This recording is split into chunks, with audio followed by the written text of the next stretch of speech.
Los medios occidentales mienten, tergiversan y manipulan, o en el mejor de los casos ocultan la información más relevante.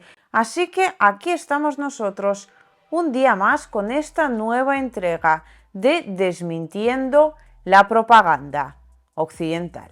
Ya sabemos de sobra que en Occidente no aguantan ni lo más mínimo a países soberanos y mucho menos a los líderes que pretenden que sus países terminen o sigan siendo soberanos. Y en este sentido, obviamente, como no podía ser de otra manera, las reacciones occidentales a la reciente victoria de Erdogan en las elecciones presidenciales de Turquía no se hicieron esperar.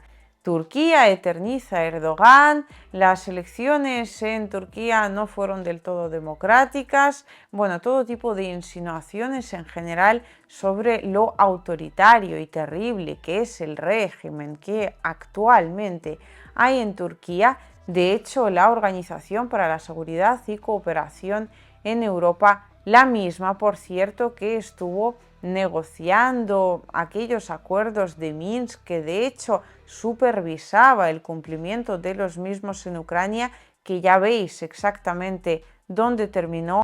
Y es más, mientras estuve en Donbass, en particular en la República Popular de Donetsk, que fue cuando se estaba tomando la ciudad de Mariupol, abril del año 2022, se revelaron unos hechos absolutamente terribles sobre dicha organización, puesto que resultó que aquellas cámaras que instalaron para, se suponía, vigilar cómo se iba desarrollando la situación en cuanto al cumplimiento de los acuerdos de Minsk, Minsk I y posteriormente Minsk II, al final servían básicamente para recabar información militar sobre la República Popular de Donetsk para posteriormente terminar pasándosela toda Ucrania. Se encontraron ordenadores con imágenes de esas mismas cámaras de seguridad y todo ello se descubrió básicamente gracias a que de muchos puntos de Donbass el ejército ucraniano salió básicamente dejando absolutamente toda la documentación y bueno, pues todo tipo de, digamos, objetos relevantes, como en aquel caso fueron esos ordenadores. Pues bien, la misma Organización para Seguridad y Cooperación en Europa no reconoce que las elecciones en Turquía hayan sido realmente democráticas, porque no lo hayan sido de verdad o porque ha ganado Erdogan. Y es que, claro, a juzgar por las palabras de Erdogan tras su victoria, quizás se puede entender muy, pero que muy bien, por qué a Occidente, muy particularmente a Estados Unidos, este líder turco le molesta tanto.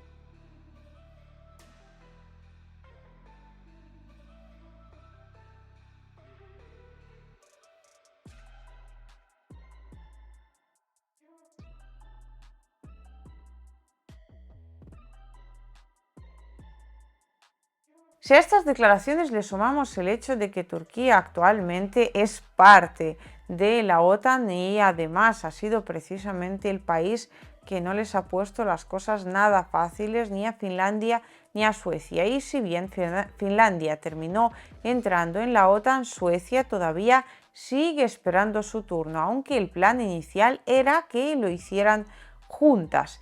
Pero Turquía decidió otra cosa.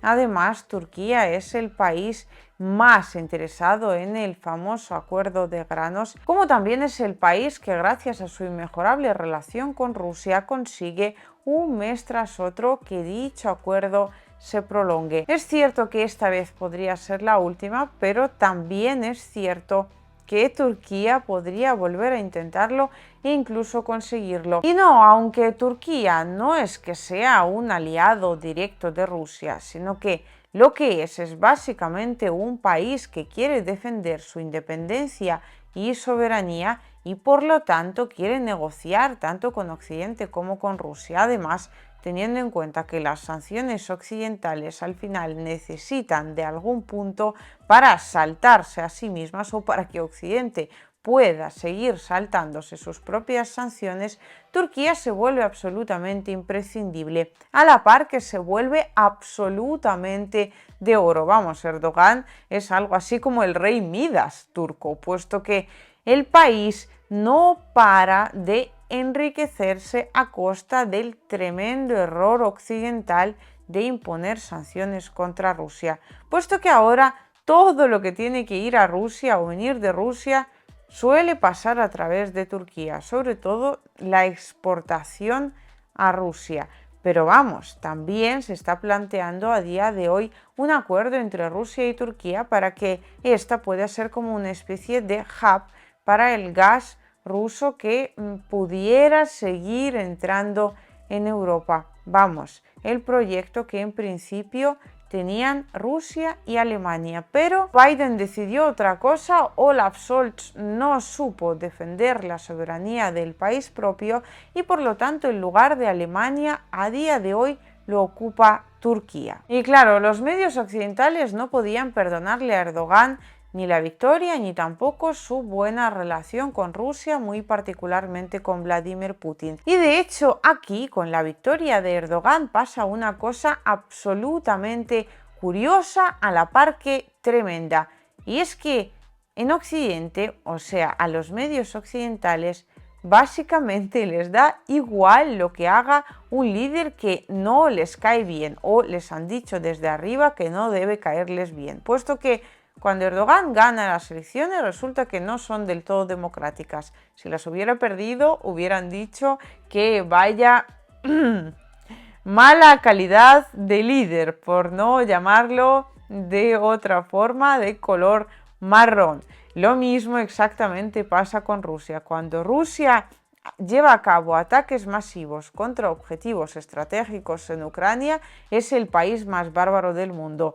Cuando esos ataques pues de repente se van a menos es porque es un país débil y se le han acabado los misiles. Así que tanto Rusia como Turquía sacan la misma conclusión. Da igual lo que hagas, los medios occidentales te van a seguir criticando. Así que mejor piensa en la población de tu país y haz lo que sea mejor para esa misma población.